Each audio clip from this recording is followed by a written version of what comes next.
Et salut la compagnie, aujourd'hui je vais vous montrer les différents nœuds qui sont indispensables à connaître pour la vie sauvage. Allez, c'est parti.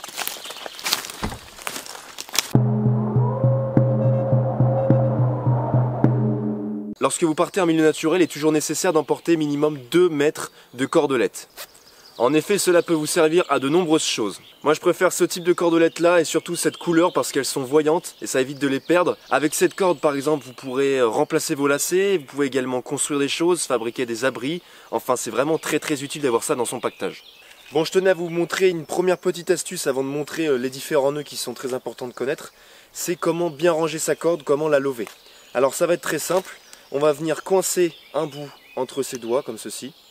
Et on va venir créer un 8 ici entre son petit doigt et son pouce. Alors vous voyez que ça va assez vite. Hop, on entortille. Une fois qu'il reste à peu près un quart de la longueur de la corde, environ, hein, on vient enlever et ensuite on vient l'enrouler avec l'excédent, comme ceci. Et lorsqu'on a bientôt fini, il ne reste plus grand chose, on va venir passer au-dessus de son doigt. Et là, on va venir créer une petite ganse qu'on va venir passer ici.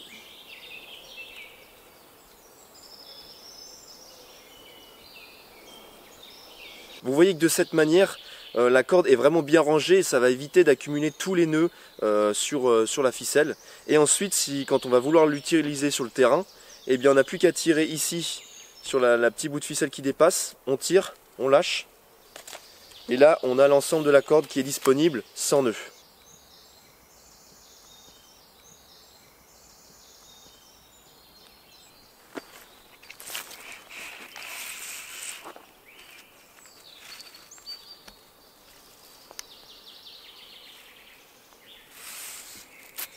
Pour le premier nœud, je tiens à vous montrer le nœud de Sibérie. C'est vraiment un nœud indispensable pour la pratique du bushcraft. Il permet d'amarrer votre faîtière ou toutes sortes de cordes à un point. Ici par exemple un arbre. Pour la petite histoire, il est appelé ainsi car c'est un nœud qui est utilisé par les peuples autochtones de Sibérie. Ce nœud est d'ailleurs conçu pour pouvoir le réaliser même avec des moufles l'hiver quand il fait très froid. Alors je vais vous montrer, vous allez voir, c'est très simple. Donc vous allez prendre un petit peu de mou comme ça. Dans un premier temps, on va passer autour de l'arbre. On va venir récupérer. On va venir réunir les deux brins. Je vais prendre ici le plus petit brin, hein, le bout de ficelle. Je vais venir faire une boucle autour de mes doigts. On va venir le faire passer au-dessus du dormant, comme ça, et venir récupérer ici le courant. On vient serrer. Et là, votre nœud est fait. Vous voyez que c'est un nœud coulissant qui vient se rapprocher de l'arbre. Voilà, et là vous avez votre point d'amarrage. Alors tous ces nœuds, il faut bien savoir que c'est des nœuds qui sont conçus pour se défaire très rapidement. Ça c'est indispensable, par exemple lorsque vous êtes en bivouac et vous devez vous rapatrier très rapidement en cas de tempête, en cas de blessure, quoi que ce soit. Il va falloir enlever vos nœuds très facilement. Donc pour ça, regardez sur ce nœud là, vous allez prendre ici le courant, vous allez juste venir tirer dessus et le nœud se libère. Donc je vous le remontre un petit peu plus lentement. Donc je viens passer autour de l'arbre. Je viens réunir les deux brins. Ici, je vais créer une boucle autour de mes doigts avec le courant. Je vais passer par le dessous du dormant, récupérer le courant. Je serre, je rapproche de l'arbre. Et ici on est bon. Alors petite astuce, si vous voulez sécuriser votre nœud, normalement il n'y a pas de problème avec la tension, il ne va pas se défaire. Au cas où vous voulez le sécuriser, vous vous emparez d'un petit bâton, une petite brindille. Vous allez le mettre dans la petite ganse que vous aurez créée, la petite boucle. Et ici, je vais venir serrer pour emprisonner le bâton. Et là, il n'y a plus moyen que le nœud s'en aille. Et si vraiment je veux défaire le nœud, j'ai plus qu'à libérer mon bâton, tirer, et tout s'en va. Alors voici un deuxième nœud et un nœud encore très important pour la survie. Ce nœud-là, c'est le nœud de braconnier, soit un nœud coulant. Comme son nom l'indique, le nœud de braconnier est beaucoup utilisé pour la chasse, la pêche et pour le piégeage. Bon, c'est un nœud qui est plus facilement réalisable à plat. Donc on vient poser la corde. Alors dans un premier temps, on va réaliser une demi-clé. Ici, je vais tourner une fois autour de la corde, 2 fois, et je vais repasser dans les 2 boucles que j'ai réalisé. Je viens serrer et là on a notre boucle ici qui va se resserrer en cas de tension. Alors comme d'habitude, c'est un nœud qui se défait très facilement, simplement en tirant. Voilà. Et bien là, imaginons que je suis en forêt, je veux monter mon campement, je veux tendre un tarp. Ici j'ai tendu une faîtière, donc c'est une corde qui est tendue entre deux points d'amarrage, ici deux arbres. Et pour tendre mon tarp, je vais avoir besoin d'un nœud qui s'appelle le nœud de Prusik. C'est un nœud qui est très intéressant. Alors je vais vous montrer comment on le fait. Vous avez besoin déjà d'une petite cordelette d'environ une trentaine de centimètres. Vous allez faire simplement un nœud, le nœud que vous voulez, c'est pas important.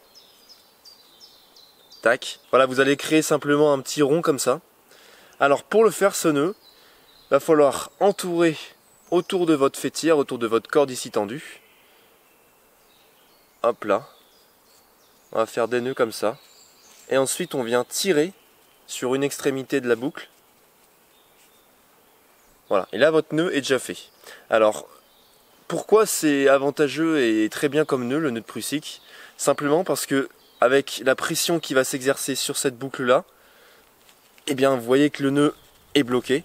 Par contre, si je veux le déplacer, j'ai juste à le prendre au niveau du nœud et je peux le faire coulisser le long de la corde. Donc imaginons que là il y a votre tarp qui arrive, vous allez pouvoir mettre dans votre auban cette petite boucle, mettre un bâton, coincer un bâton et pouvoir le tendre plus ou moins sur tout au long de votre faîtière.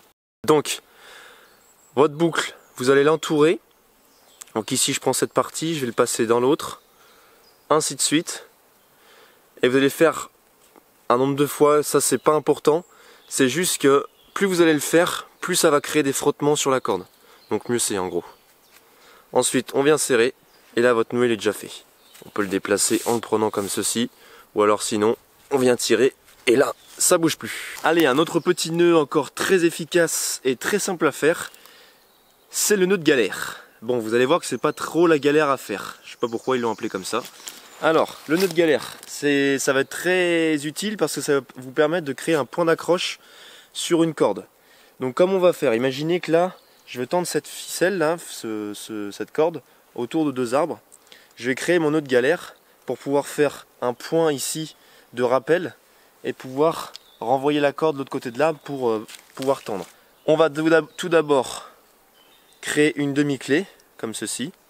Et ensuite, on vient chercher le courant, on vient tirer, et là on a notre nœud de galère. Et ce nœud de galère va permettre, comme je vous le disais, de créer un renvoi pour un report de force afin de pouvoir tendre au maximum la corde. Là vous voyez que je peux tendre la corde et la faîtière est vraiment bien tendue. Voilà, et après je vais pouvoir faire le tour de l'arbre et revenir encore, créer un nœud d'arrêt, bon ça c'est tout simple, pour stabiliser ma faîtière. Bon alors maintenant un nœud qui sert également à s'amarrer sur toutes sortes de choses. Ici c'est un nœud que je me sers souvent pour me permettre de tendre mon tarp et de créer un tarp en demi-tipi sur un bâton de marche en randonnée par exemple. Donc ce nœud de cabestan, c'est un nœud qui est facile à faire également. On va créer deux demi-boucles, donc une première, une deuxième. La deuxième demi-boucle, vous allez la passer au-dessus de la première demi-boucle. Vous allez passer tout ça au-dessus de votre pieu, de votre piquet, ou là en l'occurrence du bâton de marche. On vient serrer. Et voilà, on a notre point d'amarrage, le nœud ne bouge plus. Et si on veut vraiment sécuriser, on peut juste faire un nœud simple ou un nœud gancé comme celui-ci. Comme ça, on peut le défaire facilement. À présent, je vais vous montrer le nœud de double 8. Le nœud de double 8, c'est un nœud qui est très utilisé notamment pour la pratique de l'escalade parce que c'est un nœud qui va vous permettre de vous amarrer ou de vous sécuriser. Donc le nœud double 8, c'est un nœud qui est très très robuste donc. Alors comment il se fait? Vous avez votre corde d'escalade, vous allez créer ici une ganse.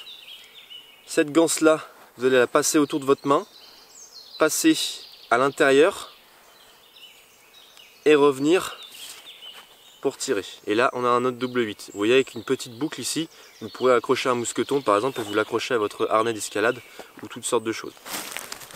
Je vous le refais. Alors, on vient créer notre ganse. Cette ganse, on la fait passer à l'intérieur de notre bras. On vient vriller l'ensemble pour revenir chercher la petite boucle qui est ici. On vient passer là. on serre. Et c'est bon. Et vous voyez vraiment que là, ça fait comme un 8 finalement, avec la petite boucle là-haut. Bon et bien les amis, j'espère que cette vidéo aura été enrichissante pour vous. N'hésitez pas à me retrouver sur mes réseaux sociaux, Instagram et Facebook. Sur ce, je vous retrouve la semaine prochaine pour une nouvelle vidéo. Allez, portez-vous bien et ciao.